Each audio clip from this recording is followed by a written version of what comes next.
పెద్దిరెడ్డి అక్రమాలు అన్నీ ఇన్ని కాదు, ఏకంగా చంద్రబాబు కాన్వాయ్ పైనే రాళ్లు విసిరిన రుజువులున్నాయి. అడవి ఆక్రమించారని deputy CM Pawan Kalyan video కూడా రిలీజ్ చేశారు.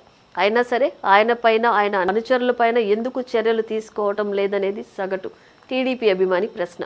మదనపల్లి ఆర్డీఓ కార్యాలయంలో ఫైళ్లు తగలబెట్టిన కేసు ఏమైందని అడిగితే చట్టం తన పని తాను చేసుకుంటూ పోతుందనే సినిమా డైలాగ్ వినిపిస్తోంది. ప్రమాదం జరిగినప్పుడు హడావిడి చేశారు, 4 అధికారులపై చర్యలు తీసుకున్నారు, అంతే తప్ప అసలు సూత్రధారుల జోలికి మాత్రం పోవటం లేదు. అసలు పెద్దిరెడ్డి, ఆయన అనుచరుల పేర్లు రెడ్ బుక్ లో ఉన్నాయా, లేక కాంప్రమైజ్ అయ్యారా అనే అనుమానాలు కూడా నాటి బాధిత టీడీపీ కార్యకర్తల్లో వస్తున్నాయి. ఏది ఏమైనా సరే ఉమ్మడి చిత్తూరు జిల్లా వైసీపీ నేతలంటే చంద్రబాబుతో పాటు లోకేష్ కు కూడా సాఫ్ట్ కార్నర్ ఉందంటున్నారు తెలుగు తమ్ముళ్ళు. అధికారంలో ఉన్న 5 ఏళ్లు టీడీపీ కార్యకర్తలకు వైసీపీ నేతలు నరకం చూపించారు. చివరికి నామినేషన్ దాఖలు చేసేందుకు వెళ్తున్న 70 ఏళ్ల అంజిరెడ్డి తాతపై కూడా దాడికి తెగబడ్డారు. సైకిల్ యాత్ర చేస్తున్న టీడీపీ అభిమానులు కొట్టి, బూతులు తిట్టి, చొక్కా విప్పించి జెండా పీకేసి పంపారు.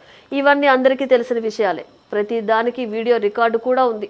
దాడులకు గురైన వారికి మహానాడు సమయంలో పిలిచి సన్మానం చేశారు తప్ప దాడి చేసిన వారిపై ఎలాంటి చర్యలు తీసుకోలేదు. వైసీపీ నేతల దాడులు, దురాగతాలకు ఆధారాలున్నా కూడా లోకేష్ రెడ్ బుక్ లో ఎందుకు చేరలేదనేది అనుమానాలకు తావిస్తున్న అంశం.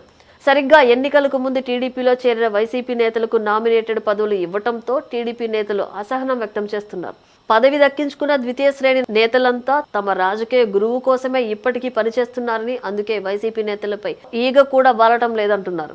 పెద్దిరెడ్డిపైనే కాదు, రాయలసీమ వైసీపీ నేతలపై కూడా రెడ్ బుక్ ఇప్పట్లో తెరుచుకునే అవకాశమే లేదని టీడీపీ నేతలే బలంగా నమ్ముతున్నారు. వైసీపీ నేతలతో టీడీపీ నేతలకు తెర వెనుక రాజకీయ, వ్యాపార సంబంధాలున్నాయని, అందుకే నేతలు కూడా సైలెంట్ గా ఉన్నారనేది బహిరంగ రహస్యం.